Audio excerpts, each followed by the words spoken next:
Assalamualaikum warahmatullahi wabarakatuh. Bismillahirrahmanirrahim. Alhamdulillahilladzi khalaqas samawati wal ard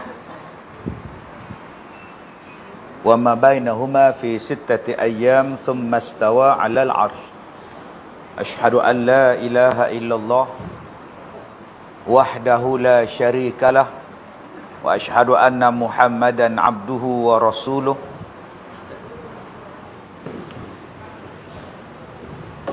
Wa nusalli wa nusallim ala rasulillah wa ala alihi wa ashabihi ajma'in. Terima kasih saudara pengacara majlis yang dimuliakan, tuan pengurusi dan seluruh ahli-ahli jawatan kuasa masjid, kepada pegawai-pegawai masjid, pemimpin-pemimpin masyarakat, muslimin dan muslimat, mudah-mudahan dirahmati, diberkati oleh Allah Subhanahu wa taala. Allah Taala menyebut tujuan Nabi Muhammad diperjalankan pada waktu malam itu yang dipanggil sebagai Isra, ialah untuk ditunjukkan kepadanya tentang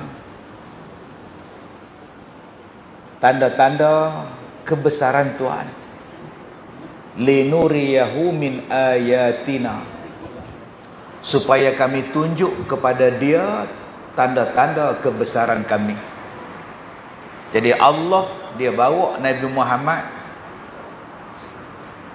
dalam peristiwa Isra dan Mi'raj itu.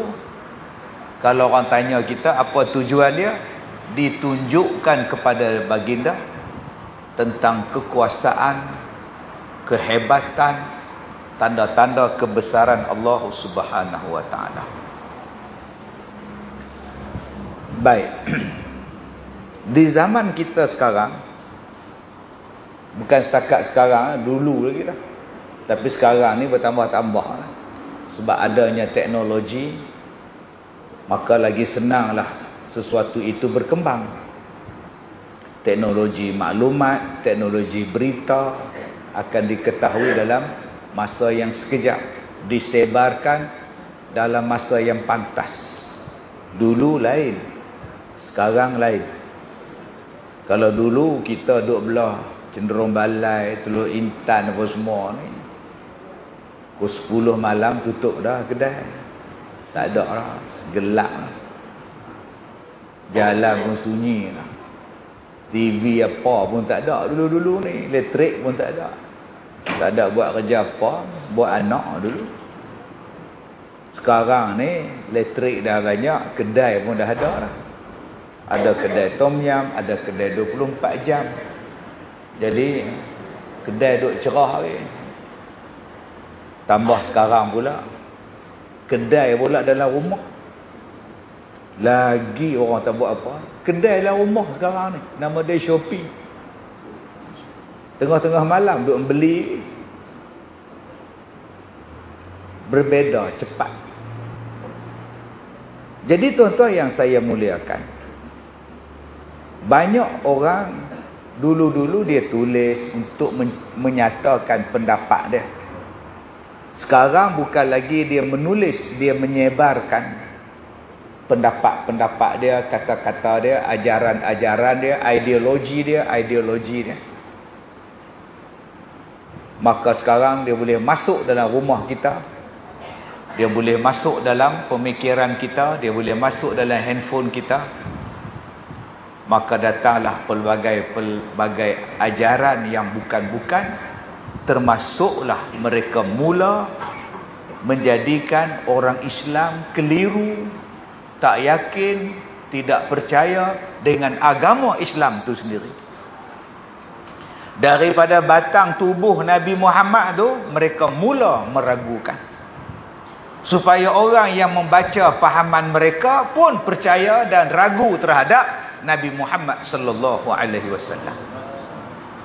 Apa yang berlaku terhadap Nabi, apa yang diturunkan kepada baginda, Mereka buatkan satu ajaran, fahaman, ideologi, ditulis, disebar, supaya orang ramai membacanya. Orang yang membacanya pun mula meragui apa yang berlaku terhadap Nabi Muhammad sallallahu alaihi wasallam. Dalam masa yang sama, mereka masih lagi mengatakan mereka Islam. Mereka kata mereka Islam, tapi mereka nak supaya kita ubah pemahaman Islam yang lebih kepada bukti-bukti saintifik. Islam yang sesuai dengan pemikiran, Islam yang sesuai dengan kehendak, Islam yang sesuai dengan keadaan terkini. Maka inilah yang sedang merebak dalam masyarakat kita sekarang. Kalau kita tak buat ceramah macam ini, tuan-tuan, golongan ini akan ambil tempat dalam masyarakat. Kalaulah ceramah maulud tak ada, ceramah Isra' Mi'raj tak ada, awal Muharram tak ada, nuzul Quran tak disambut, orang ni dia tak putus. Orang ni tak putus, golongan ni tak putus. Dia bawa sebaran dia, dia bawa ajaran dia. Tetapi yang putus kita, yang duk cerita benda yang betul, yang duk cerita benda yang benar ni, yang terputus kita. Pasal apa? Tak ada tauliah. Stop. Yang mereka ni bercakap tentang Islam mengikut pahaman mereka, mereka tak perlukan tauliah. Mereka boleh tulis dalam Facebook, boleh tulis dalam YouTube, boleh tulis macam-macam, dan tak ada siapa nak sekat mereka. Yang bercakap tentang kebenaran ni, akhirnya bila dah ceramah tak ada,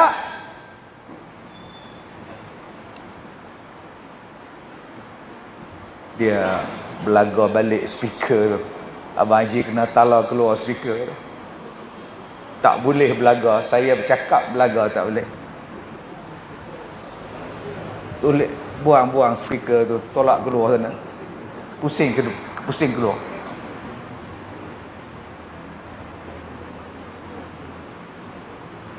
Abang, Allah Ta'ala jadikan pada abang, daripada air boleh cakap. Sebab tu tuan-tuan, kalau kita belajar Isra' dan Mi'raj, subhana cukup dah. Subhanallazi. Maka ulama-ulama dia nak bagi kita ni faham subhanallazi, maha suci Allah yang maha berkuasa tadi. Sebab tu ulama-ulama dia susun satu pelajaran. Pelajaran tu nama dia sifat 20. Daripada sifat 20 itulah kita belajar mengenal Tuhan, bukan mencari Tuhan. Banyak orang hari ni hang nak mana? Saya mencari Tuhan. Cari ni benda tak jumpa, cari ni benda hilang, cari ni benda tak ada. Hang kena belajar cara mengenal Tuhan. Berapa banyak orang hari ni menggunakan perkataan saya nak mencari Tuhan, ustaz. Nak cari apa? Tuhan tu ada ya. Hang kenal Tuhan tu ada di sekeliling hang. Maka nak mengenal Tuhan tadi macam mana? Sifat 20. Sebab apa? Sebab di luar sana macam-macam orang mengata Allah tak ada. Allah tak ada, nama dia ateis. Maka kalau nak menjawab pahaman Allah tidak ada, engkau belajarlah sifat 20. Wujud Allah itu peada. Sebab tu ulama-ulama dibuat.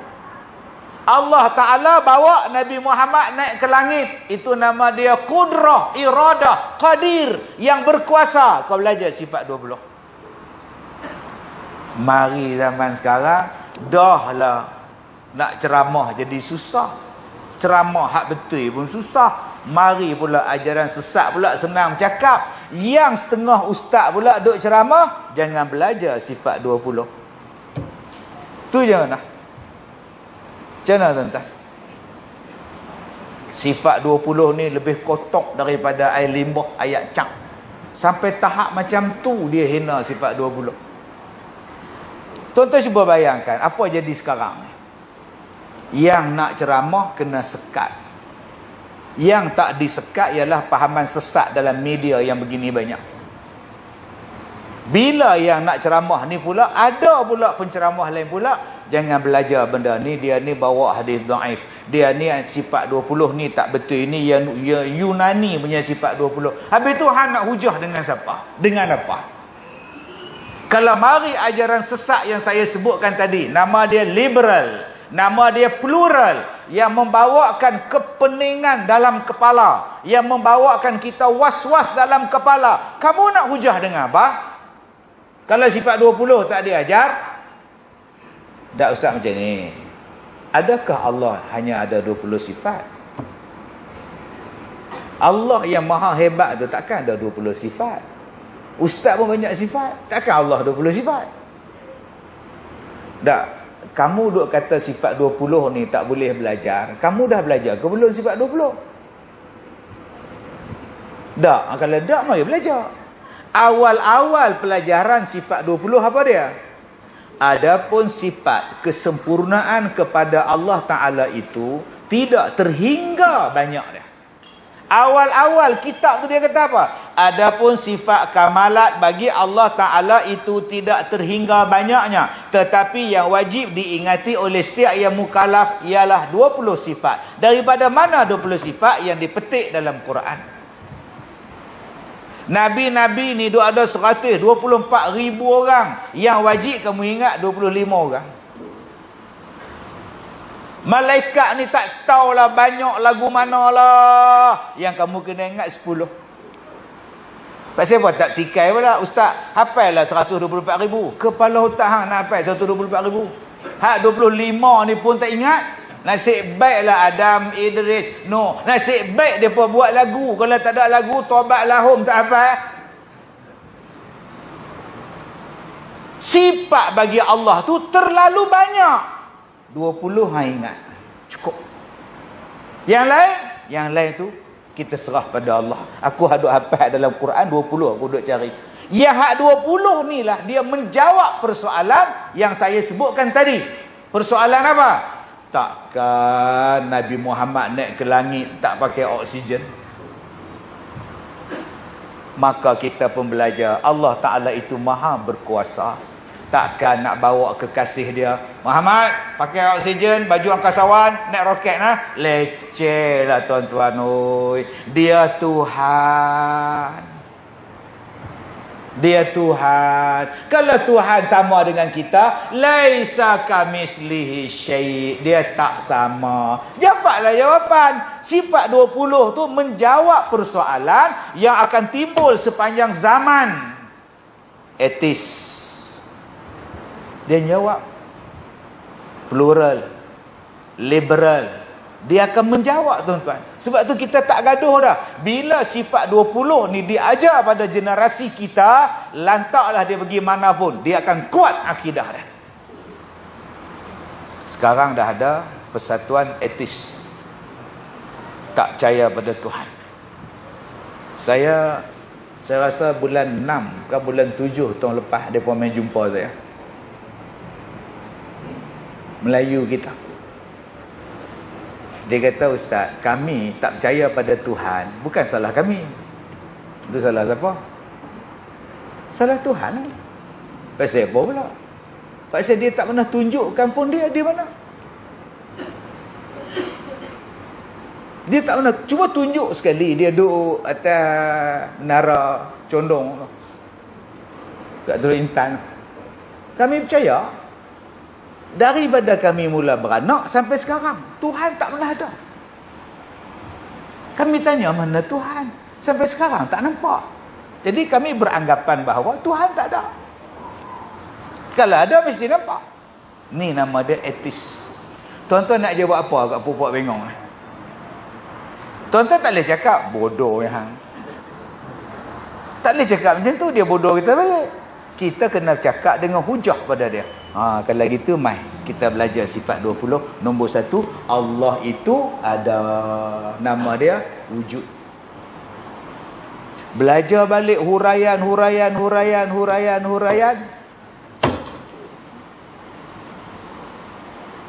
Saya datang dari jauh Saya tengok ceramah ustaz dalam handphone saya. Jadi saya terbang 8 jam saya terbang ustaz. Saya sampai di sekolah ustaz depan mata saya.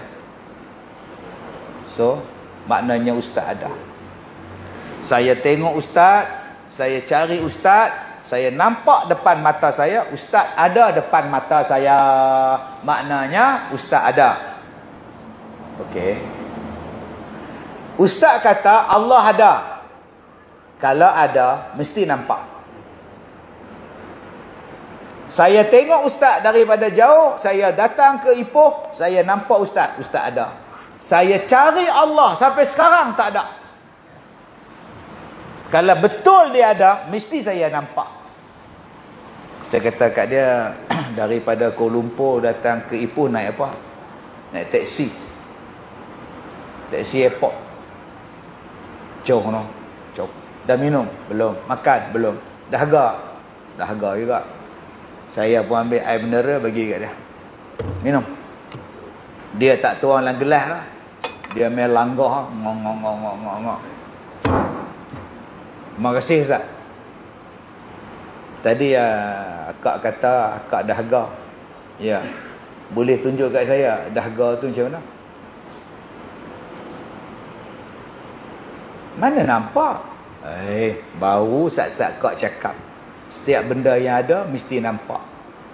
Dahaga ada? Ada. Mesti nampak. Tunjuk kat saya. Mana boleh tunjuk? Ustaz ni bodoh ke apa? Kalau gitu akak lah bodoh. Akak nak tengok Allah. Kalau akak percaya dahaga tu ada, tapi kak tak boleh tunjuk dekat saya, macam tu lah akak nak tunjuk Allah. Allah tu ada, kak nak suruh saya tunjuk. Jangan cakap macam itu akak. Bukan semua benda yang ada nampak. Berapa banyak benda yang ada tapi tak nampak. Tapi kita percaya ada. Allah tu ada. Dialah kenapa Allah tak nampak? Sebab kalau akak nampak Allah, tu Allah. Adik itu Allah terbang tu dia. Ya Allah, adik, ya Allah. Tu bukan Allah kak oi. Tu kapal terbang. Tak pun helikopter. Tak pun UFO kak oi. Allah bukan macam tu. Loh, duk sila ya Allah Tuhan. Kalau duk sila tu saya, bukan Allah. Sebab Allah kata dah, dia tak sama dengan kita. Kalau Allah, kak tengok Allah duk sila di situ, oh, naya. Okey. Mari pula golongan liberal. Ustaz, Nabi Muhammad Mi'raj ke langit kan? Ya. Tadi Ustaz kata Allah tak bertempat. Ustaz kata Allah tak boleh duduk tempat tu, Allah tak boleh duduk sila situ, Allah tak boleh duduk cokong situ kan? Ya. Nabi Muhammad naik ke langit, dapat perintah Allah sembahyang di langit kan? Jadi Allah ni duduk di langit ke duduk di mana? Sudah tuan-tuan. Maknanya Allah ni bertempat, dia duduk di langit. Allah duduk di langit. Summastawa 'alal arsy. Mai kita pula dia no. Sudah. Tadi kita belajar Allah tidak bertempat. Tadi kita belajar Allah tak duduk cokong di langit, duk tengok kita di masjid-masjid ni. Siapa datang, siapa? Oh, Haji Usuk datang, Haji Lolah datang, oh Haji Mat datang, Kak Pi'ah pun datang. Allah bukan duduk tengok. Dia duduk bayang macam tu. Tak. Dia bukan macam kita ni. Saya ni duduk atas kursi duduk cokong ni. Allah bukan duduk cokong macam ni. Habis tu tadi Ustaz kata Nabi Muhammad naik ke langit. Kalau naik ke langit maknanya Allah ada di langit. Tak, Allah bukan duduk di langit. Habis tu Nabi Muhammad itu berada pada Sidratul Muntaha, tempat yang paling mulia untuk menghadap Allah. Bukan Allah duduk di situ. Nabi yang duduk di situ. Nabi yang duduk di situ. Pertemuan itu di situ. Nabi yang duduk di situ. Bukannya mana Allah di situ. Hai Muhammad, masuk. Dia bukan macam kita. Masuk nak jumpa dia. Pertemuan di situ. Bukan maknanya Allah duduk di situ. Kalau Allah duduk di situ, kecil betul lah Tuhan. Tuan-tuan ni kita belajar Allah Maha Besar. Sebab itu pelajaran ini, bila sifat 20 ni, kita belajar betul-betul, kita akan faham tentang Isra' dan Mi'raj. Bila kita dah tak mau belajar lagi pelajaran sifat 20, maka bila datang Isra' dan Mi'raj, mula dia meragukan. Meragukan apa Ustaz? Dia meragukan kita tentang Nabi Muhammad sallallahu alaihi wasallam, tentang Allah, tentang hukum dan sebagainya. Lama-lama kita kata ini dongeng. Isra' dan Mi'raj dongeng. Ini dia penyakit dia. Contohnya apa? Manusia yang paling taat dalam dunia ni siapa? Rasulullah. Manusia yang paling taat siapa dia? Nabi Muhammad. Manusia yang paling taat siapa dia? Rasulullah. 3 kali saya tanya, semua jawapan Rasulullah. Muhammad, bagi tahu kepada umatmu, solat 50 waktu. Baik. Turun ke langit bawah, jumpa Nabi Musa. Muhammad, apa perintah rapat? Perintahnya, aku diperintahkan untuk umatku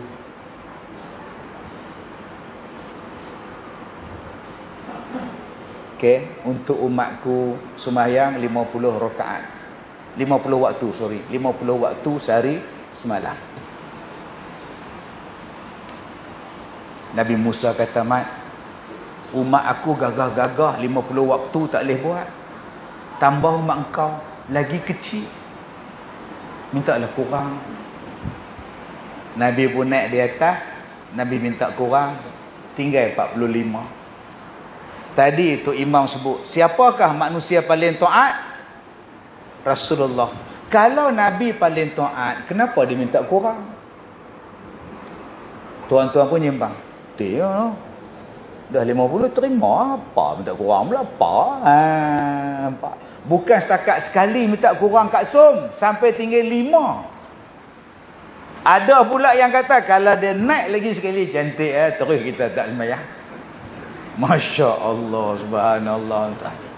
Tadi ustaz kata Nabi Muhammad itu paling taat pada Allah, tak pernah bantah. Kenapa minta kurang? Ni nama dia golongan apa ni? Nama dia golongan liberal. Dia menjadikan kita pening.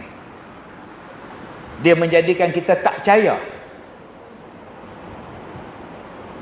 Tak betul ni. Yang betulnya hak ni, hak liberal ni. Dia mari pula satu ajaran lagi. Allah Maha mengetahui tak? Maha mengetahui. Allah Maha alim, Maha tahu. Allah tahu tak umat Nabi Muhammad ni lemah, tak boleh buat 50 waktu? Ya. Habis tu kenapa bagi? Kenapa Allah bagi 50? Dah tahu dah bahawa Allah, umat Nabi Muhammad ni lemah, kenapa Allah perintahkan 50? Mai kat kita pula. Allah ni tahu ke dah? Sudah tuan-tuan. Lama-lama dia tak percaya dengan Tuhan. Tuhan pun boleh silap daripada 50 jadi 5. Apa punya Tuhan ni? Kalau Tuhan pun silap, takkan aku silap? Tak boleh. Inilah dia, nama dia ajaran sesat. Nama dia apa? Liberal. Golongan ni Kak Som. Kak Som ramai di luar tu. Kak Som, Kak Nak, Kak Leha semua ada. Alhamdulillah. Golongan ni 24 jam buat kerja. Nak menyesatkan kita. Kalaulah kita tak buat ceramah macam ni, kalaupun kita tak lawan pahaman mereka tuan-tuan, habis anak-anak bangsa kita. Sebab tu tahniah lah pada masjid ni, tak sampai lagi 27 Rejab tuan-tuan buat dah Isra' Mi'raj. Buat dah. Sebarkan. Habis tu ustaz jawab lah. Jawab apa? Tak ustaz cakap tadi tu? Jawablah ustaz cakap tadi, baru kami faham. Baik, tuan-tuan yang saya muliakan. Yang pertama, Allah Ta'ala sebut dalam surah Yasin, Bismillahirrahmanirrahim. Yasin. Sambung. Wal Qur'anil Hakim. Sambung. Innaka laminal mursalin. Lagi. Ala siratim mustaqim. Jadi tuan-tuan, kalau boleh Ramadan yang akan datang ni, kita ada imam muda, kita ada tok guru kita. Jadi kalau boleh Ramadan yang akan datang ni, insya-Allah kita buat tadabbur Al-Quran. Setiap pagi lepas sembahyang subuh, mentadabbur Al-Quran. Tak payah tafsir, tadabbur je. Yasin. Yasin tu apa? Hari ni kita baca sikit je makna Yasin. 10 minit tadabbur. Allah kata, wal Qur'anil Hakim, demi Al-Quran yang bijaksana. Al-Quran ni hakim, bijak. Bijak ni maknanya boleh settle masalah. Tu nama dia hakim. Bijak ni dia boleh bawa kepada benda yang betul. Tu nama dia hakim. Hakim ni dia boleh memutuskan jawapan yang betul, persoalan yang betul. Tu nama dia hakim. Sebab tu tuan-tuan, Allah tak gunakan perkataan alim, Allah gunakan perkataan hakim. Wal Qur'anil Hakim, demi Al-Quran yang bijaksana. Kalau alim lain, makna dia lain, hakim lain. Hakim ni kalau kita faham betul-betul, dia boleh settle masalah. Tu nama dia hikmah hakim. Ada benda lain di sebalik dia, nama dia hikmah. Ada kebijaksanaan yang tersembunyi, tu nama dia hikmah, nama dia hakim. Datang orang kita pula bila sebut hikmah, kita kata lemah lembut. Ud'u ila sabili rabbika bil hikmah. Serulah manusia dengan lemah lembut. Bayangkan malam ni saya lemah lembut. Isra adalah perjalanan malam dari Masjidil Haram ke Masjid Al-Aqsa di Baitul Maqdis. Tuan-tuan yang saya muliakan, agak-agak yang tidur pun hak balik pun ramai tuan. Kak Leha tu lelak sampai pukul 12 tinggal dia seorang tak balik lagi.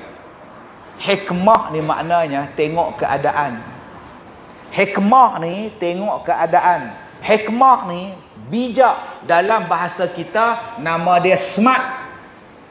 Orang putih panggil apa? Smart. Kita panggil bijak. Sekarang ni nama apa? Smartphone. Dia bukan handphone, dia smartphone. Telefon pintar. Lampu ada tak sekarang? Smart lamp. Dia tak menyala. Tunggu blackout baru dia menyala. Smartwatch. Ni. Dulu kita duk tengok smartwatch ni James Bond. Sekarang kita pakai dah. Smart car. Kereta bijak. Dia boleh kita start daripada sini, start enjin. Tekan je. Start enjin, aircon buka. Tak payah pergi pulas, tak payah pergi tekan dah. Dari sini je. Enjin start, aircon hidup, jalan. Kita keluar-keluar, dia jalan sungguh. Tak ada lah berjalan. Tu nama dia smart car. Kak Leha, kalau Kak Leha tak boleh parking reverse, Kak Leha tekan saya. Parking, auto assist. Dia akan tekan, dia akan parking sendiri. Kak Leha duduk, ia menong Kak Leha. Masya Allah. Itulah nama dia smart. Tapi sayang orang Melayu faham. Apa ni? Oh. Tapi orang Melayu faham smart tu apa? Smart tu sega. Amboi smartnya hang ni. Setiap usaha ke penolong setiap usaha? Siapa? PA. Nampak. Kita kalau tengok pakai baju Melayu samping lagu tu apa? Amboi smartnya hang. Smart tu bijak. Ni handsome. Dia bukan smart, dia handsome. Al-Quran tu smart. Jadi tu nama dia tadabbur. Tuan-tuan. Ni nama dia smartphone. Ni nama dia smartphone. Telefon pintar. Jadi tuan-tuan, telefon pintar ni canggih ni. Ada 5 kamera. Lagi kalau hilang mendapat dikesan. Kalau hilang handphone ni tak usahlah. Kita dapat tahu. Buat letih curi je. Buka pun tak boleh, pa pun tak boleh. Buat letih curi je. Okey, boleh tengok TV, boleh tengok wayang, semua dalam ni. Ni nama dia smartphone. Yang mana duk pakai cokiang tu, besok pergi pekan Teluk Intan, beli sebiji. Pergi tanya Cina jual smartphone. Okey, ini apa menatang? Ini bukan menatang, ini smartphone lah. Aku tahu lah bukan binatang. Ini nama dia apa? Oh, ini iPhone lah. iPhone 15 lah. Canggih ke? Wah, ini banyak canggih lah. Ini si kalang kamera sudah ada 5. Dia punya gambar lebih sharp lah. Oh. Sekarang si kalang ini iPhone banyak canggih ya. Oh. Sekarang kalau you pergi mana-mana, you mau buat video call lagi senang . You tak payah nak tekan itu Android semua video lagi clear. Sekarang oh, duk sekarang ambil satu. Kita orang dapat awak balik ke rumah, duk atas kerusi, duk buka duk tengok. Isteri pun datang. Binatang apa tu abang? Ini bukan binatang ini smartphone . Dia ulang balik apa Cina tu kata orang tak. Canggih ke abang telefon abang? Ini si kalang dia ulang balik orang tak.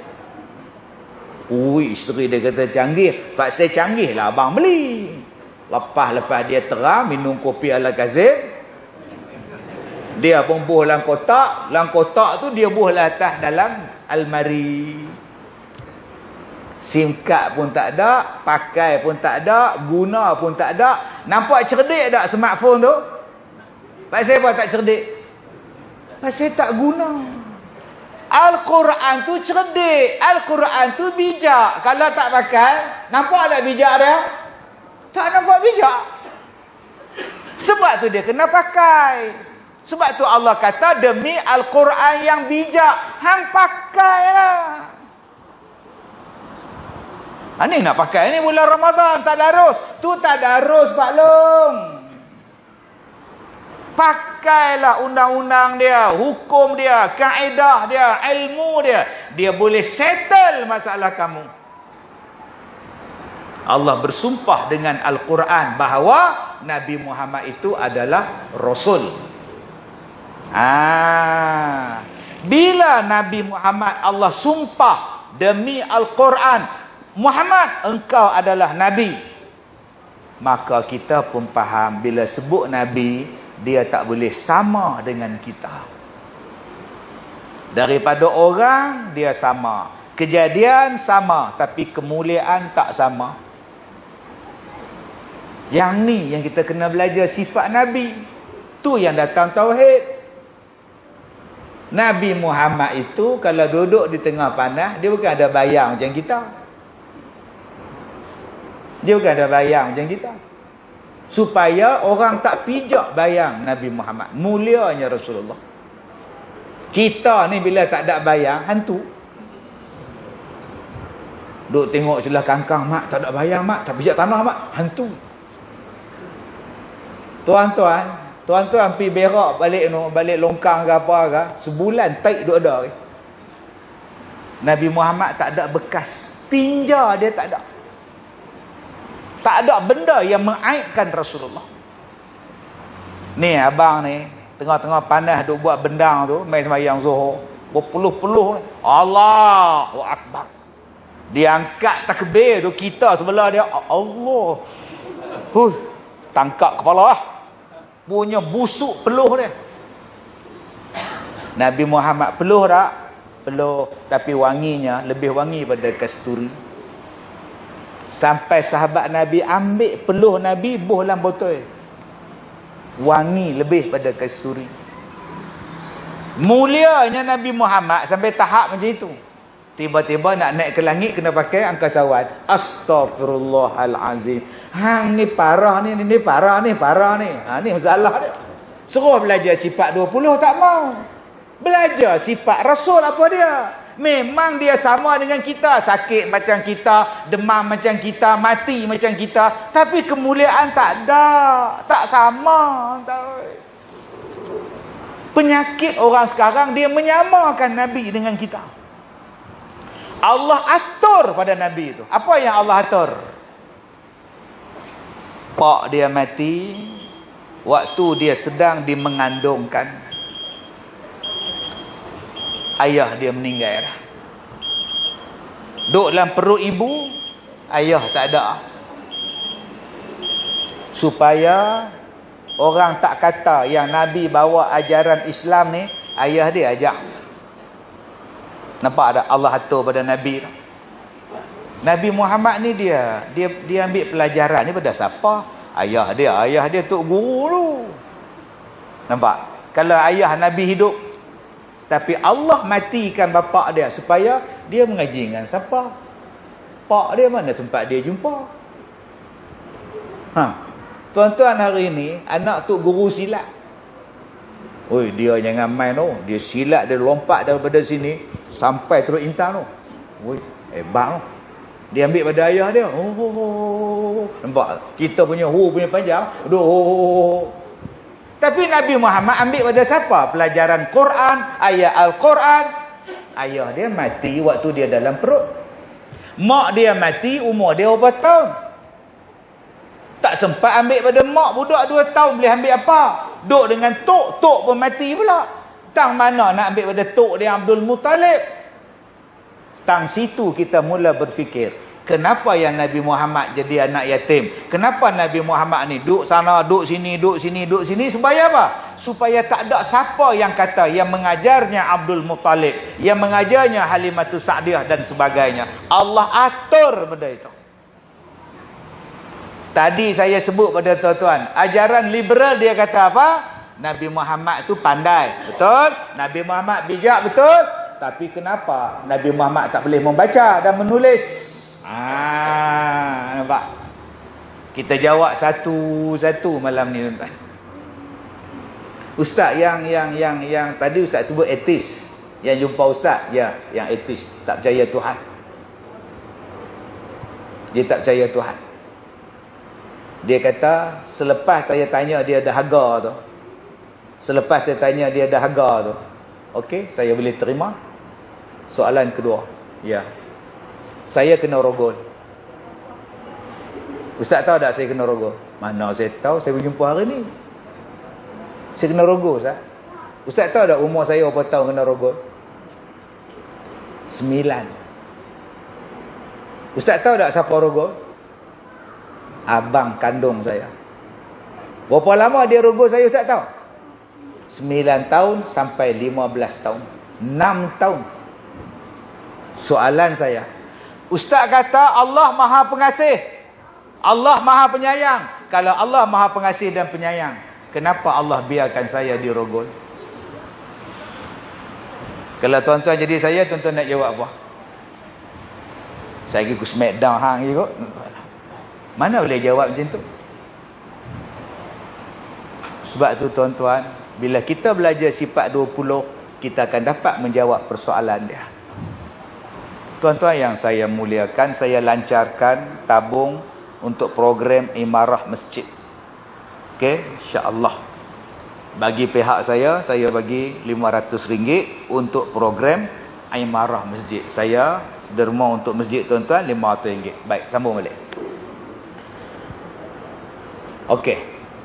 Dia sebut pada kita, Nabi Muhammad tu buta huruf. Apa cerita ni, Ustaz? Yang ni datang jumpa saya satu perempuan. Dia kata dia sudah ada ijazah. Bagi Faiz terus. Dia kata dia ada ijazah dan sekarang dia buat master. Dia kata, Ustaz, sekarang saya buat master, tak lama lagi saya akan dapat master. Soalan saya, Nabi Muhammad belajar di mana? Universiti mana dan apa kelulusan dia? Yang tanya ni tuan-tuan bukan orang putih, yang tanya ni orang Melayu kita. Dia kata, mana? Saya tak boleh terima, Ustaz. Saya bernabikan orang yang tak boleh membaca dan menulis. Astaghfirullahalazim. Jahatnya tuan-tuan pahaman ni. Dia masuk pada anak-anak kita. Dia rasa bila dia ada ijazah, dia ada master, dia ada PhD, dia rasa dia pandai lah. Nabi Muhammad itu tidak boleh menulis dan membaca. Allah sebut dalam surah Al-Ankabut ayat 48. Ayat 48. Allah beritahu Nabi Muhammad tu tak boleh menulis, tak boleh membaca, dan memang tak ada siapa pun yang pergi ajar kepada Nabi sebelum daripada itu. Maknanya dia tak ada sekolah, dia tak ada cikgu. Kalaulah Nabi Muhammad itu ada cikgu, ada ustaz, ada pensyarah, dia berdiri di hadapan orang ramai, "Hai orang Mekah, marilah ikut aku, ajaran aku sekian-sekian." Tengok-tengok tok guru dia ada di bawah. Ustaz dia duduk nyembang. Dia mengaji dengan aku dulu tu. Dia mengaji dengan aku dulu tu. Aku duk ajak dia tu. Akhirnya orang kata Nabi Muhammad ni ambil pada tok guru dia. Kalaulah Nabi tu boleh membaca dan menulis, nanti orang akan kata, dia ada baca kitab mana-mana tu yang dia baca kitab pula.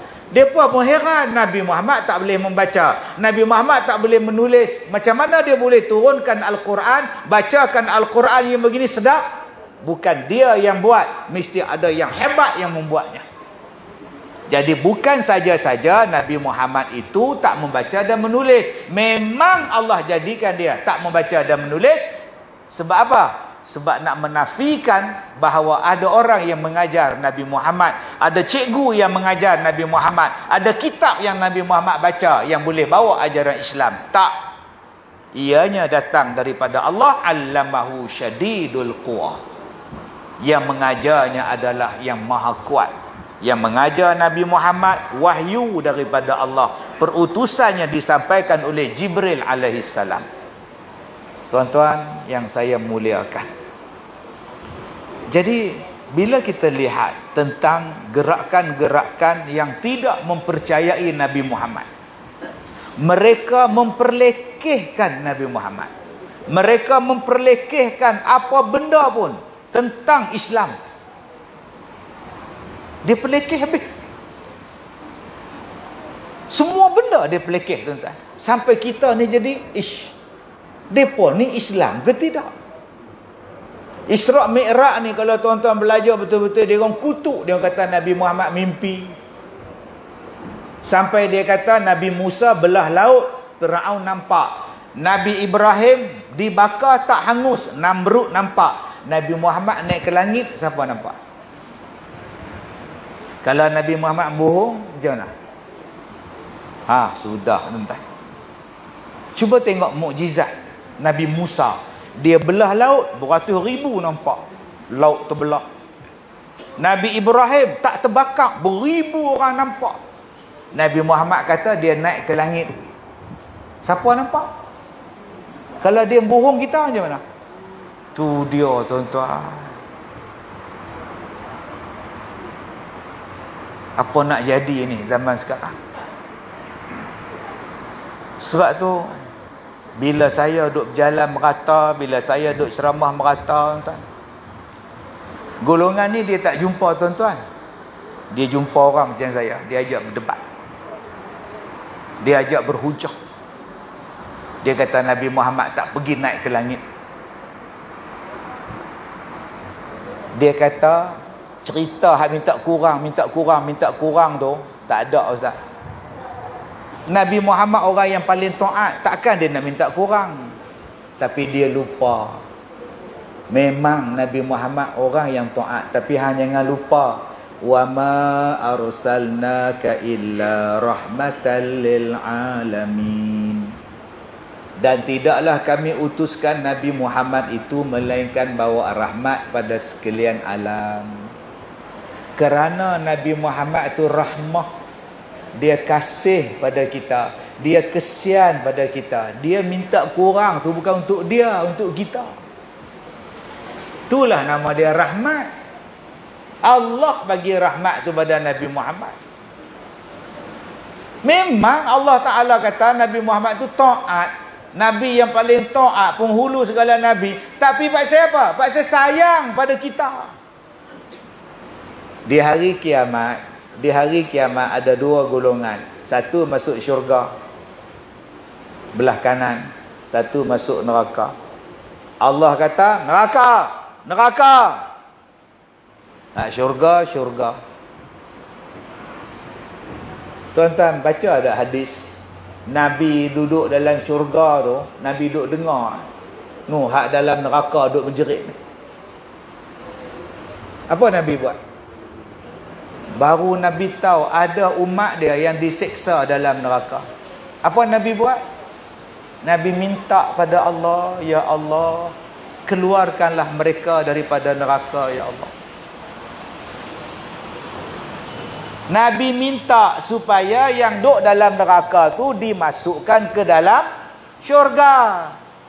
Adakah Nabi Muhammad bantah Allah?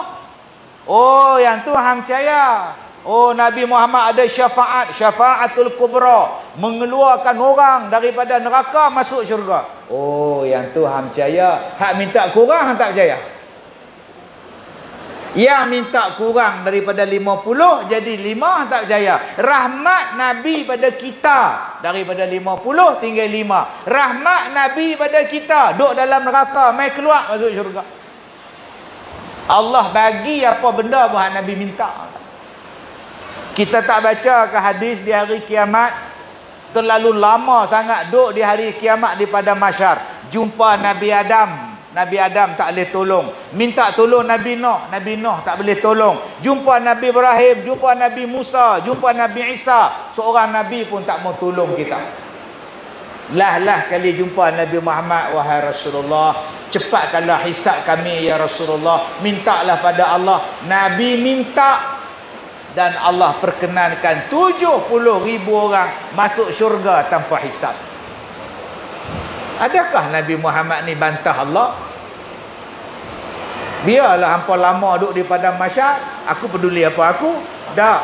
Kerana adanya rahmat daripada dia. Arsalna rahmatan tu. Walaupun Nabi Muhammad minta kurang daripada 50 pergi jadi 5, itu untuk kita. Tapi soalan dia, cuba tuan-tuan fikir tengok. Adakah Nabi Muhammad dia semayang 5 kali sehari semalam? Kalau Nabi minta kurang tinggal 5, Nabi semayang 5 kan? Dah. Setiap waktu ada qabliyah, ada ba'diyah. Saat lagi dia semayang lepas subuh isyraq, saat lagi dia duha. Duha Nabi bukan macam kita 2 rakaat, tak tuan-tuan. Saat lagi mai tengah malam semayang pula sampai bengkak kaki. Tak berapa lama baginda semayang kita pun tak tahu. 1 rakaat 2-3 surah.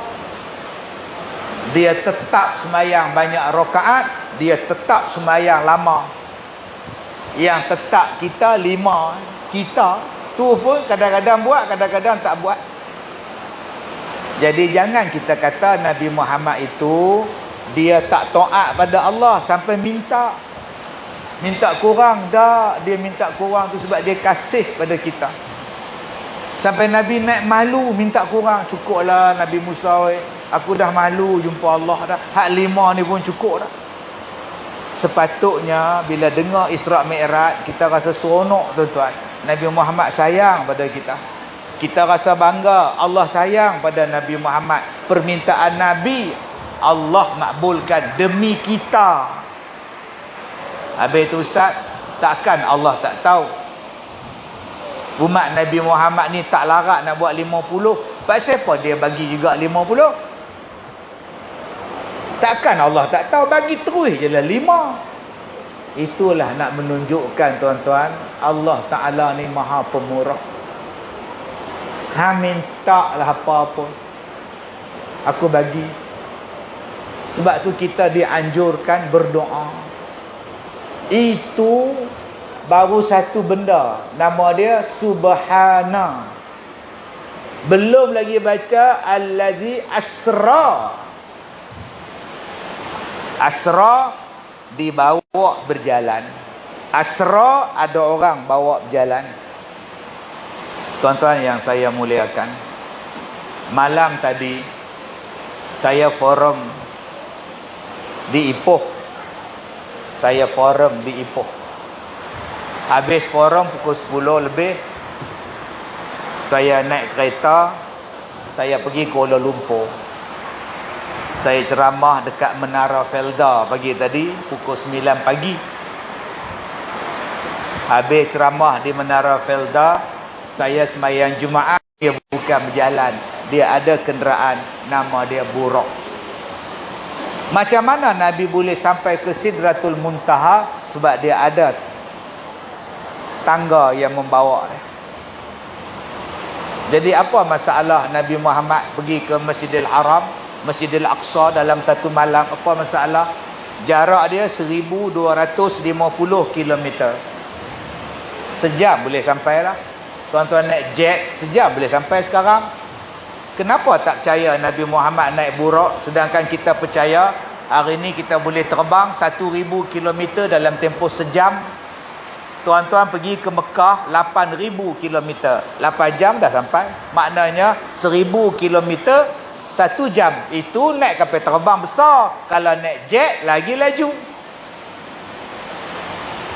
Naik jet pejuang lagi laju. Naik Concorde lagi laju. Orang percaya pula. Saya kapal terbang yang paling laju saya naik, tuan-tuan. Bila saya naik kapal terbang,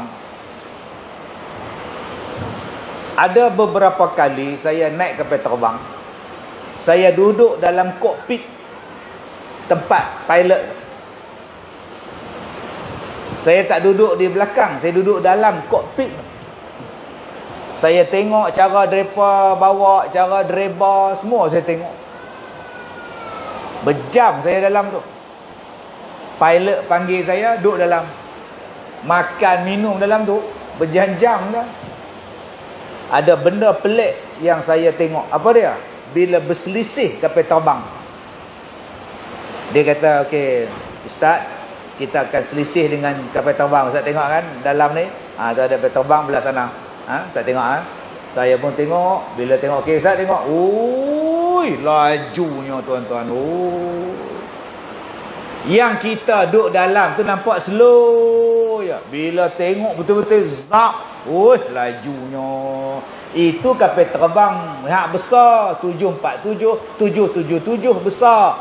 Tuan-tuan bayangkan jet pejuang. Saya ceramah dekat kem tentera udara. Saya tanya kat mereka, berapa minit daripada hampa duduk sini nak pergi ke KL, berapa minit? Lajunya. Ada sekali saya pergi ceramah, saya naik jet. Saya tak naik kapal terbang biasa, saya naik jet. Saya tanya dekat orang yang bawa saya naik jet pergi ceramah. Saya kata, Tuan beli jet ni pasal apa? 8 orang boleh naik.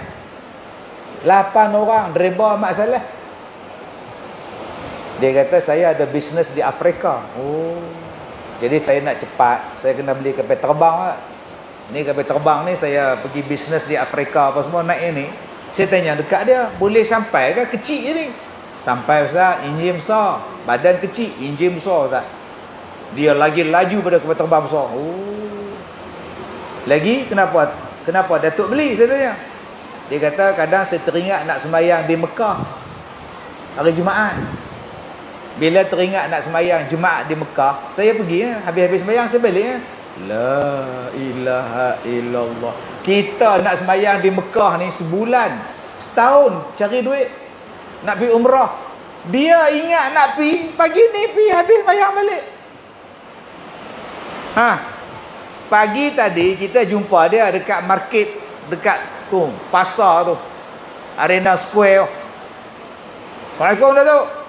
Hai Datuk, biasalah raja makan. Lepas tu kita pun jalan, dia pun jalan. Petang jumpa balik. Hai Datuk, dari mana? Dari Mekah. Hang gila ke apa? Pagi tadi hang breakfast dengan aku, mai pukul 5 hang kata hang balik pada Mekah. Gila ke apa? Dia tak gila bang, dia naik jet. Macam kita betul yang gila. Kena pergi KLIA, tunggu kapal terbang, picok pasport, pok-pak. Tu nasib baik kapal terbang datang. Buat yang syarikat umrah tipu, langsung tak pergi. Takkan Nabi Muhammad nak kena cok pasport nak pergi ke langit? Yang tara dia tuan-tuan naik jet hanya sebab nak sembahyang di Mekah. Saya kata alhamdulillah saya betul dapat rasa naik jet. Saya tanya harga dia berapa puluh juta. Orang kita tuan-tuan. Jadi tuan-tuan jangan cakap orang kita ni miskin. Ada hak kaya orang tuan. Bisnes juta bilion. Saya pun dah duduk situ. Pramugari dia main. Datuk nak makan apa? Kita ada bihun, kita ada nasi lemak. Ambil ni dah lah. Okey. Nasi lemak okey lah. Dia pun letak atas meja. Elok saya nak makan. Datuk, kita dah nak sampai ya. Astaghfirullahalazim. Aku tak ada nak makan. Hang duk jamu pada siapa? Ustaz terbang dari mana? Daripada Ipoh Kota Baru. Tak sampai setengah jam sampai. Naik turun lah. Tuan-tuan yang saya muliakan, yang hak duk terbang ni bukan kita, bukan datuk tadi. Yang terbang ni Rasulullah. Dibawa oleh siapa? Buraq khas. Okey. Taknya susah. Semalam saya daripada Ipoh pergi ke KL. Balik Ipoh. Ni malam ni balik Ipoh contoh. Waktu saya naik pada Ipoh tu pukul 10.30 malam. Elok saya tutup pintu. Rupanya ada semut seekor. Semut seekor. Dia pun ikut saya. Duduk kat depan dashboard tu, dekat cermin. Duduk depan tengok. Dia tengok RNR tapah. Saya berhenti beli jambu batu. Lalu dekat Ulu Bernam tu, saya slow je. Pasal ada AES duk tembak orang. Lalu pula jumpa Sungai Buloh. Ada sate dia jual Sungai Buloh. Dia jambah, dia jantah. Akhirnya sampai dekat hotel, dekat Ampang. Semut tengok. Lepas tu saya balik ni pun dia ikut sekali. Bila sampai saya pun turun, semut pun keluar. Masuk sarang dia. Jumpa balik isteri dia. Isteri dia tanya apa? Abang pergi mana? Aku pergi Kuala Lumpur. Bila? Malam. Ada? Ni baru balik. Abang ni gila ke apa? Abang tu semut nak pergi ke KL hari ni balik. Hari ni pergi hari ni. Abang ni gila ke apa? Tak gila. Aku naik kereta Ustaz Kazim. Sekali dia tekan, jauh. 6 harakat jauh. Kalau betul abang pergi Kuala Lumpur, abang nampak apa? Aku nampak RNR tapah, dia beli jambu batu. Lepas tu dia singgah dekat kedai sate kat Sungai Buloh. Lepas tu balik pula, singgah Sungai Manik pula. Ni baru sampai. Tuan-tuan, kalau tuan-tuan jadi isteri semut, tuan-tuan berjaya? Berjaya, bukan semut berjalan. Dia dibawa berjalan. Itulah nama dia Asra. Nabi Muhammad dibawa berjalan. So, apa masalah? Kalau tuan-tuan berjalan kaki ke Mekah, Tobat Lahum tak sampai tak? Sampai Ipoh patah balik Gaut. Tapi kalau kita naik kapal terbang, insya-Allah satu-satu dia baca. Laila. Ustaz, Laila tu nama orang. Dalam ayat tu Laila minal Masjidil Haram. Dibawa Nabi Muhammad itu berjalan malam. Kenapa tak berjalan siang? Kenapa Isra' dan Mi'raj itu malam? Kenapa tak siang? Siang kan senang. Nampak jalan. Malam kan gelap Ustaz. Orang lintas tak nampak. Lembu lepak tengah jalan tak nampak. Kerbau lepak tak nampak. Kenapa malam? Ini dia yang saya kata tadi. Kalau nak belajar sirah Isra' dan Mi'raj, seminggu baru habis. Malam. Siang ni. Perjalanan Isra' Mi'raj ni perjalanan mengenal Tuhan. Kalau kau nak kenal Tuhan, ada masa dia. Bila di keheningan malam tafakur di kesyahduan.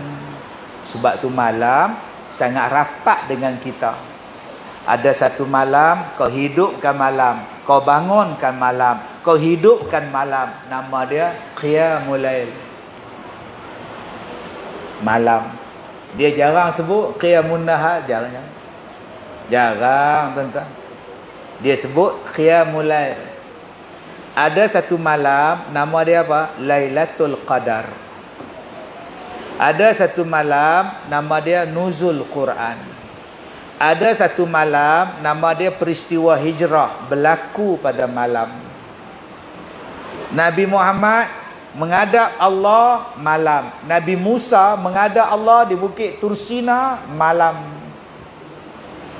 Untuk dapat wahyu malam. Cuba tuan-tuan tengok. Berapa banyak perkara, berapa banyak peristiwa yang berlaku melibatkan malam. Kalau hang nak ibadat, hang nak mengenal Allah, nak mendekatkan diri pada Allah, waktu yang paling hebat ialah malam. Bangun wahai yang berselimut. Bangun wahai yang berselimut. Ya ayyuhal muzammil, ya ayyuhal muddassir. Bangun. Pergi hidupkan kamu. Qumil lail. Bangun, hidupkan malam. Tuan-tuan yang saya hormati. Ni kita tak lama lagi datang bulan Ramadan. Bulan untuk dihidupkan malam-malam di dalam dia. Dengan tarawih, dengan qiyam, dengan sahur. Sekarang kita dah dilatih dalam bulan Rejab. Hidupkan malam. Dan sekarang dah buat kempen dah. Alhamdulillah. Semayang subuh macam semayang Jumaat. Alhamdulillah. Syukur. Bila subuh macam Jumaat, dia bangun ke bawah. Kalau kita buat kempen, subuh macam semayang Jumaat. Agak-agak yang nak semayang subuh tu bangun ke bawah. 6.30. 6.30 pakai tak ada lah, lepas. Komang-komang dia bangun pukul 3. Masjid ni kalau kita buat kempen subuh macam Jumaat, 3 pagi ramai. Apa dia buat 3 pagi? Semayang, tidur, lepak, main TikTok, main lato-lato, semuanya ada. 3:30 pagi dah bergerak dah daripada rumah. Dia dah mandi, dia dah buat tahajud, dia bawa isteri dia, dia bawa mak dia main. Duduk dalam masjid, mak dia apa buat? Semayang. Dia apa buat? Semayang. Sampai subuh. Sebab tu tuan-tuan, semayang subuh dia sangat rapat dengan Qiyamul Lail. Semayang subuh dia sangat rapat dengan sahur. Hang tak boleh bangun tahajud, hang akan bangun sahur. Insya-Allah. Yang tak pernah tahajud pun bila sebut sahur, bangun dia. Yang jarang semayang subuh pun bila mak dia kejut, sahur. Satu kampung bangun. Sahur mak. Nama apa tu? Peri-peri nama kan. Jadi tuan-tuan, dekatnya malam dengan mendekatkan diri pada Allah. Sampai Nabi sebut di pertengahan malam, di penghujung malam, Allah cari siapa dia yang nak taubat, aku nak ampunkan. Allah tengok siapa dia yang bangun semayang malam, siapa dia yang nak minta, aku nak bagi dekat dia apa yang dia minta.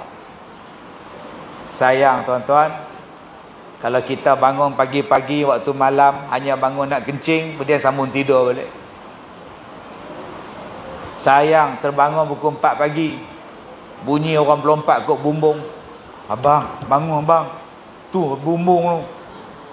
Suluh, tak ada apa pun, musang tu. Tidur balik. Sayang, pukul 4 pagi, bunyi orang ketuk pintu. Pop. Tok. Abang, ketukan misteri. Dua-dua duduk atas katil jaga. Jangan buka abang, hantu bang. 15 kali dia ketuk, tak ada. Tidur balik leha.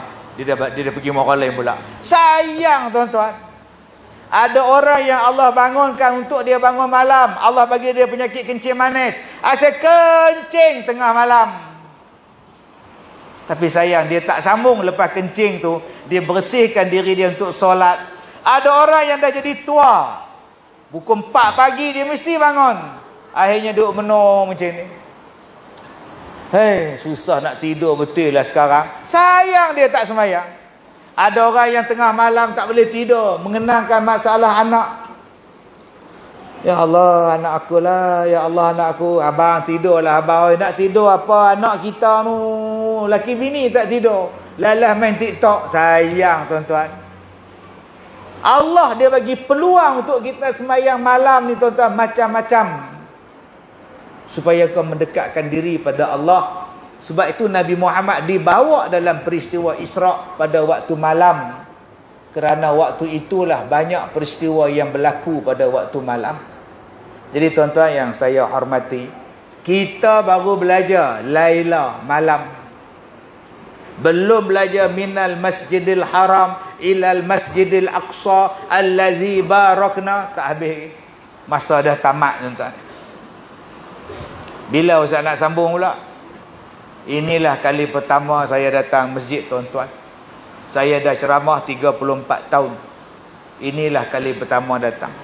Jadi kalau nak sambung lagi 34 tahun daripada sekarang, kita sambung lagi apa cerita Isra' dan Mi'raj. Ni belum cerita lagi Masjidil Haram tu apa, Al-Aqsa tu apa.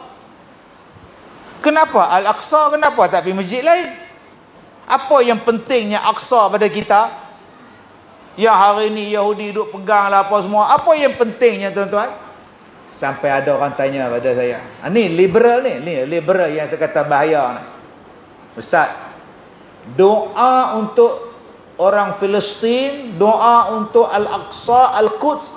Satu dunia ada doa, Ustaz? Ya. Semua orang berdoa kunut nazilah ada, Ustaz? Ya. Sembahyang hajat ada, Ustaz? Ya. Sejak bila, Ustaz? 75 tahun. Kita duk baca Allahumma inna naj'aluka fi nuhuri sampai buat lagu. Kunut nazilah tu sampai buat lagu. Budak sekolah rendah hafal lagu tu. Soalan saya pada Ustaz, Islam agama yang benar? Ya. Allah Maha benar? Ya. Kenapa Allah tak tolong orang Palestin? Yang doa Imam Masjidil Haram, yang doa Imam Masjid Amjad, yang doa Tok Guru semua. Pasal apa Tuhan tak bagi menang? Tiap-tiap tahun mati saja orang Palestin. Kalau ustaz boleh jawab, saya kata abang duduk sini elok, mesti terang kat abang. Macam ni abang. Saya pun terang kat dia. Apa yang saya terang kat dia? 34 tahun daripada sekarang, saya akan bagi tahu apa yang saya terang pada dia. Wallahu a'lam. Terima kasih pada jawatan kuasa masjid. InsyaAllah kita jumpa lagi di lain masa. Terima kasih pada semua yang hadir. Saya minta maaf jika terkasar bahasa. Wabillahi taufiq wal hidayah. Assalamualaikum warahmatullahi wabarakatuh.